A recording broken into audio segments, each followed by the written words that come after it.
আর এই লাল কিল্লায় ঢুকতে কিন্তু আপনাদের কোনো রুপি খরচ করতে হবে না, এই জায়গায় এন্ট্রি একদম ফ্রি। আর এই দিল্লি এয়ারপোর্টটা কিন্তু অনেক সুন্দর, লাইক ভিতরের ডেকোরেশনটা পুরো ডিজাইনিংটা সুন্দর। আর ওই যে আমাদের প্লেন। আর আজকে ল্যান্ডিংয়ের সময় অনেক ঝামেলা হয়েছে, এত জোরে জোরে ঝাঁকি খাইছে। বাট এমনিতে এয়ারপোর্টের ভিতরের সাইডটা থেকে এই সাইডটা বেশি সুন্দর, মানে এদিক দিয়ে হাঁটতে গেলে নিচের কার্পেট থেকে বোঝা যাইতেছে আমরা গোয়াতে আছি, গোয়ার কোনো এয়ারপোর্টে আছে আর কি।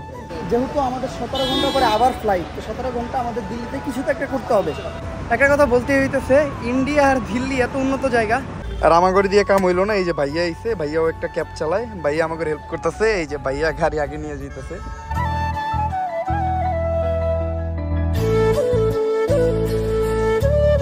আসসালামু আলাইকুম guys, welcome back to the new episode of my daily blog. আশা করি সবাই ভালো আছেন। আর আজকের ব্লগটা আমি স্টার্ট করতেছি গোয়া থেকে। আর আজকেই গোয়ায় আমার লাস্ট ডে। আর আজকে আমরা অনেক সকাল সকাল বাইরে পড়ছি, যেমন এখন বাজতেছিল সকাল 6:30। আর ট্যাক্সিতে আমাদের লাগেজ উঠে নিলাম। এখন আমরা যাবো হইলো গোয়া এয়ারপোর্টে। গত অনেকদিন তো ইন্ডিয়াতে ঘুরলাম, বাংলাদেশে যাওয়ার সময় হয়ে গেছে, বাট গোয়া থেকে কোনো ইন্টারন্যাশনাল ফ্লাইট নাই। তো আমাদের যেতে হইব দিল্লি এয়ারপোর্ট। গোয়া থেকেও দিল্লি এয়ারপোর্ট আমরা যাবো ফ্লাইটে, সকাল 10টা বাজে আমাদের ফ্লাইট। তো দেরি না করে তাড়াতাড়ি চলেন গোয়া এয়ারপোর্টে।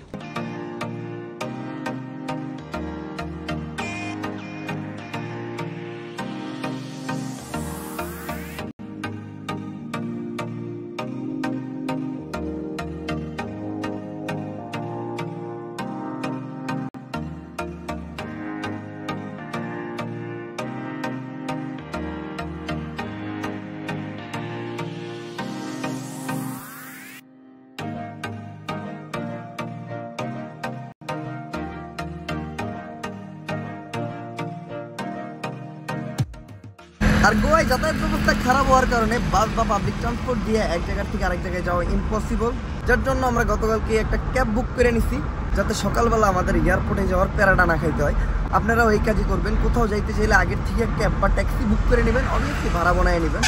আর সারপ্রাইজলি আমাদের ক্যাবওয়ালা ভাইয়াও একটা মুসলিম, মূলত ইন্ডিয়াতে আইসা মুসলিমের দেখা পাইলে অনেক ভালো লাগে।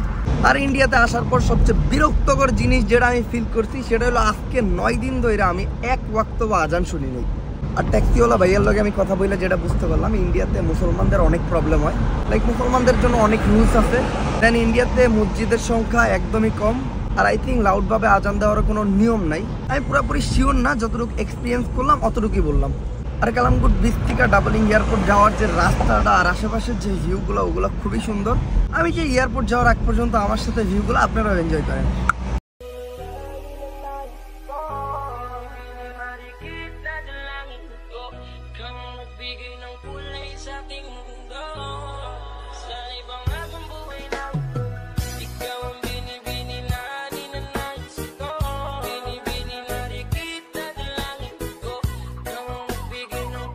তো আমরা চলে আসছিল ডাবলিং এয়ারপোর্টে, আর এখন বাজতেছিল 8টা।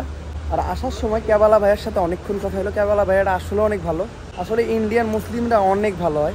তারা এরকম একটা জায়গায় থাকার পর ইসলামটারে এত ভালোভাবে পালন করতেছে, এটা দেখার পরে নিজেদের আফসোস হয় যে আমাদের দেশে ইসলাম পালন করার এত সুযোগ সুবিধা, তারপরেও আমরা কত ভুল ত্রুটি করি, তারপরেও আমরা নামাজ নিয়া রোজা নিয়া কত আইসামি করি। তো তাদের থেকে আমাদের শিক্ষা পাওয়া উচিত।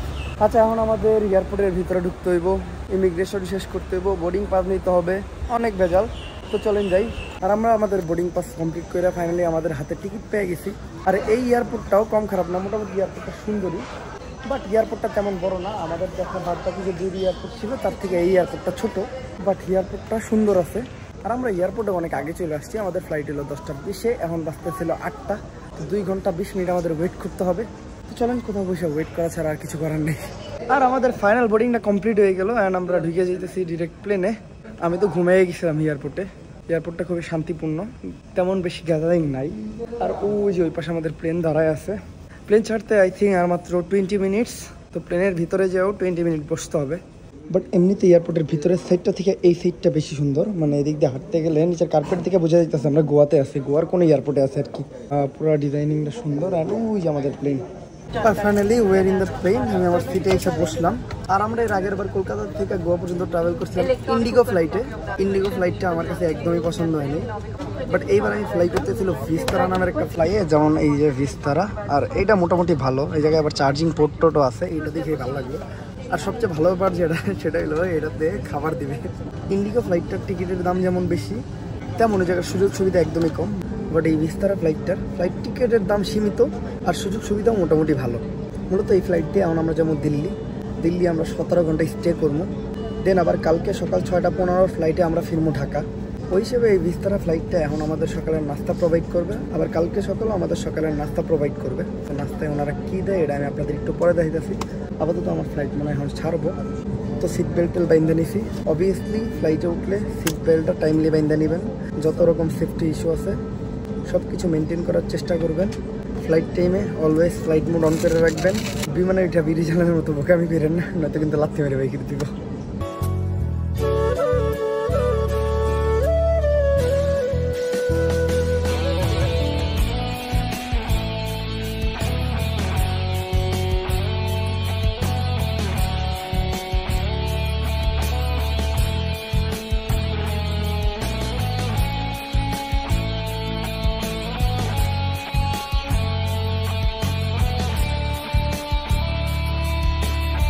And now we are flying.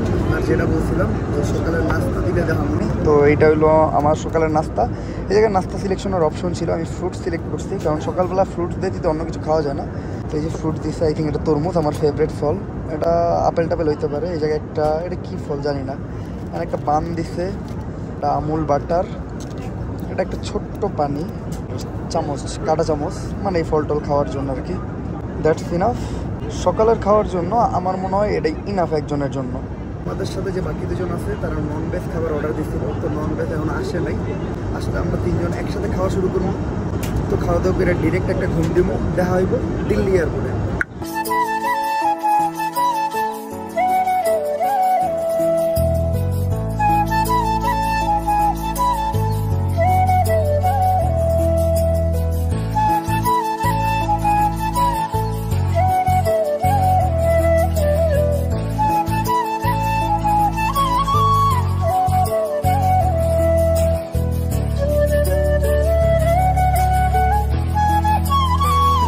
আর দিল্লি এয়ারপোর্টে আমরা ল্যান্ড করছি। আর আজকে ল্যান্ডিংয়ের সময় অনেক ঝামেলা হয়েছে, এত জোরে জোরে ঝাঁকি খাইছে, পাবলিক তো সব ডরাইয়া গেছিলো। এমনকি আকাশে থাকা অবস্থায় আজকে আবহাওয়াটা একটু খারাপ ছিল, যার জন্য অনেক ঝাঁকাইতা ছিল প্লেনটা। পাইলট বারবার বলতেছিল যে আবহাওয়া খারাপ, আপনারা সিট বেল্ট টাইট করে বাইন্দা বসেন, কেউ ঘোরাঘুরি করেন না, হাঁটাহাঁটি করেন না, ওয়াশরুম ইউজ করেন না। তো এমনিতেই পাবলিক একটু আতঙ্কে ছিল। আর ল্যান্ডিংয়ের সময় এত জোরে ঝাঁকি খাইছে, সবাই ভয় পেয়ে গেছে। এমনকি মানুষ পাইলটের গালাগালি শুরু করছিল যে পাইলট নাকি মাল খেয়ে প্লেন চালাইতেছিল। তাকে সব কিছুর পরেও আল্লাহর রহমতে আমরা সেফলি দিল্লি এয়ারপোর্টে নামতে পারছি, এটাই অনেক।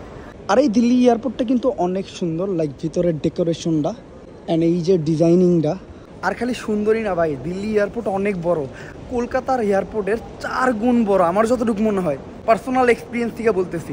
অ্যান্ড এই জায়গায় ফ্লাইটও বেশি, ইন্টারন্যাশনাল ডোমেস্টিক ফ্লাইট সব ধরনের ফ্লাইট এই জায়গায় আছে। আর ভিতরের decoration just wow, neat and clean, খুবই ঠান্ডা নিলিবিলি, বেশি ক্রাউড নাই, মানুষ বেশি জোরে জোরে চিল্লায় কথা বলে না। আর এই যে অনেক সুন্দর সুন্দর দোকান আছে ব্যাকগ্রাউন্ডে, দেন সামনে। আমাদের লাগেজ কালেক্ট করতে হবে, তো চলেন সর্বপ্রথম যে আমরা লাগেজটা কালেক্ট করে নিয়ে আসি। আমরা আমাদের লাগেজ কালেক্ট করে নিচ্ছি আর দিল্লি এয়ারপোর্টের বাইরে চলে আসছি। এটা হলো দিল্লি এয়ারপোর্টের বাইরের সাইডটা। আর আজকে দিল্লির তাপমাত্রা হলো 45 ডিগ্রি সেলসিয়াস। তো মনে হইতেছে কি আমি আগুনের উপর দাঁড়ায় আছি। 45 ডিগ্রি সেলসিয়াস আমাদের বাংলাদেশের সর্বোচ্চ তাপমাত্রা। তো শরীর পুরো পুড়তেছে, যেহেতু আমাদের 17 ঘন্টা পরে আবার ফ্লাইট, তো 17 ঘন্টা আমাদের দিল্লিতে কিছু তো একটা করতে হবে। প্রথমত আনন্দ লাগতেছে যে দিল্লিতে নামছি, দিল্লিটা একটু ঘুরে দেখতে পারবো। দ্বিতীয়ত খারাপ লাগতেছে যে এই গরমের ভিতর 17 ঘন্টা আমাদের বাইরে সাফার করতে হবে। চলেন দেখি কী করা যায়। কারণ আমরা ঠিক করলাম যে আমরা যেমন চাঁদনি চক, ওইখান থেকে দিল্লি গেট প্লাস লালবাগ কিল্লা একদম কাছাকাছি। তো যার জন্য আমরা উঠে পড়লাম মেট্রোতে। আর এই মেট্রো স্টেশনটা দিল্লি এয়ারপোর্টের একেবারে সাথে। যদি আপনারা এমন কোনো গন্তব্যে যান যেখানে মেট্রো দিয়ে যাওয়া যায়, তাহলে অবশ্যই মেট্রোতে উঠে যাবেন, এতে আপনাদের খরচ অনেক বাঁচবে। তো যেমন আপনাদের খরচ বাঁচবে, ঠিক তেমনই এই মেট্রোতে আপনারা একটা আরামদায়ক সফর নিশ্চিত করতে পারবেন। আর দিল্লির চাঁদনি চকে এসে আমরা নামলাম। এটা হলো ওল্ড দিল্লি স্টেশন। এই যে সামনে, এই জায়গায় গরম অসহ্যনীয়, আমরা তো ক্ষুধা অনেক লাগছে। বাট এই জায়গায় খাবারের তেমন ভালো কোনো হোটেল নাই। টিটিকে একটা বিরিয়ানির দোকান আছে, লাইক এই যে একটা, দেন এই যে একটা, এগুলো আর কি দিল্লি সাইডে চলে। দিল্লিতে অনেক স্ট্রিট ফুডের জন্য ফেমাস দিল্লি। বাট আমরা অনেকদিন ধরে ভাত খাই না, এই জন্য একটা হোটেলে ভাত পাওয়া গেছে। তো ভাতটা অনেক মিস করতেছিলাম, তো দেখি যে ভাত খাওয়া যায় নাকি। আমার মনে হয় না এই জায়গায় এর থেকে ভালো কোনো হোটেল পাবো, তো যার জন্য এই হোটেলেই বসলাম। এই জায়গায় ভাত আছে, ভাতের সাথে মুরগির মাংস আছে। এই জায়গাটা একদম স্ট্রিটের সাথে লাগে, এই দেন রোড। আর এই যে চাওয়াল টাওয়াল হইতেছে। এই যে আমার ভাত আর মাছ চলে আসছে। যেহেতু আমরা মাছে ভাতে বাঙালি, তাই আমি ভাত আর মাছ নিলাম। তো দেখি স্ট্রিটের খাবার হিসেবে টেস্ট কেমন। আর এটা কিন্তু আমার পড়ছে 70 রুপি, আর এটা পড়ছে 80 রুপি। এটা চিকেন, এটা মাছ। আর খাওয়া দাওয়াটা শেষ করে আমরা চলে আসছি দিল্লির লাল কিল্লাতে। আমি ভাবছিলাম এই জায়গায় হয়তো আজকে এত গরমের ভিতর তেমন একটা মানুষ হবে না, বাট এই জায়গায় আসার পর আমার এই ধারণাটাই ভেঙে গেছে। দেখেন কি পরিমাণ মানুষের ক্রাউড। আর এই লাল কিল্লাটা মোটামুটি অনেক বড়। এটা হলো মেন কিল্লা। আর ওই দিকে অনেকগুলা গম্বুজ আছে, ওই পাশে অনেকগুলা গম্বুজ আছে। ও আরেকটা জিনিস বলতে ভুলে গেছি, দিল্লিতে কিন্তু মুসলিমের সংখ্যা অনেক বেশি। আমি আসার পর থেকে এই পর্যন্ত অনেক মুসলিম দেখে ফেলছি। আর এই লাল কিল্লায় ঢুকতে কিন্তু আপনাদের কোনো রুপি খরচ করতে হবে না। এই জায়গায় এন্ট্রি একদম ফ্রি, আমাদের বাংলাদেশের স্মৃতিসৌধের মতো। তো এই জায়গায় বেসিক্যালি কিল্লাটা ছাড়া দেখার মতো আর কিছুই নেই। এমনি আশেপাশে অনেক জায়গা আছে যে জায়গায় আপনারা বসে আড্ডা দিতে পারবেন। আর যে কটা গাছ আছে ওগুলোর ছায়া বেশি মানুষও বসতে পারে না। আর এই লাল কিল্লাটা অনেকটা আমাদের লালবাগ কিল্লার মতো, এই লাল কিল্লাটা বড়, আমাদের লালবাগ কিল্লাটা ছোট। তো এই জায়গায় যেটা সবচেয়ে বেশি আছে সেটা হলো পিছন ফাটানো রোদ। আর এমনিতে আমি বিচে ঘুরতে ঘুরতে কালো হয়ে গেছি। এই রোদের ভিতর থাইকা আমার চেহারাটারে আর শরীরটারে আমি নষ্ট করতে চাই না। লালবাগ কিল্লা দেখা শেষ, আপাতত আমরা এইখান থেকে বাইরই। আর লালবাগ কিল্লা থেকে বাইরে আমরা ঘুরতেছি এখন দিল্লির স্ট্রিট মার্কেটে। দিল্লির স্ট্রিট মার্কেটগুলো মোটামুটি ভালোই জমজমাট। আর এই যে দিল্লির ভিতরকার রাস্তাগুলোও খুবই সুন্দর, মানে ঐতিহ্যবাহী একটা ব্যাপার আছে। রাস্তার মাঝখানে এরকম বসার মতো টুল, যদিও এগুলোতে কেউ বসে না। আর রিক্সাগুলো একদম ওল্ড, মানে পুরান ডিজাইনের রিক্সা। এরকম ডিজাইনের রিক্সা আমি জীবনে প্রথমবার দেখলাম। বাট আমরা চিন্তা করছি এখন যে আমরা কোনো সুপার শপে ঢুকবো, কারণ সুপার শপগুলোতে এসি থাকে। কিছু সময় আমরা এসির তলায় খাটাইতে চাই, কারণ গরমে আমাদের অবস্থা একদম শেষ। আর মূলত আশেপাশে কোনো সুপার শপ নাই। সুপার শপ পাইতে গেলে যাওয়া লাগবে হলো ফাতেপুরি বাজার। তো আমরা ফাতেপুরি বাজার যেতেছি। আর এই যে আমি উঠছি এই ভিআইপি রিক্সাতে। এই রিক্সার প্যাটার্নটাই অন্যরকম। এই রিক্সা আমি জীবনের প্রথম দেখলাম, যে জায়গায় সামনে 2 জন বসা যায়, পিছে 2 জন বসা যায়। বাট আমি বসছি আর আমার একটা লাগেজ বসছে, এতে এই জায়গা ফিল। আর আমি উল্টা যেতেছি, দেখেন এই দেখেন উল্টা। এটার একটা মজা আছে, ঠিক আছে। আর এই যে আশেপাশে যা দেখতেছেন না, সব হইলো মার্কেট। এই জায়গায় ফুটপাতে অনেক সস্তাতে 3 পিস, দেন লেহেঙ্গা, শেরওয়ানি, মেয়েদের চুড়ি, কানের দুল, এভরিথিং পাওয়া যায় আর অনেক কম দামে।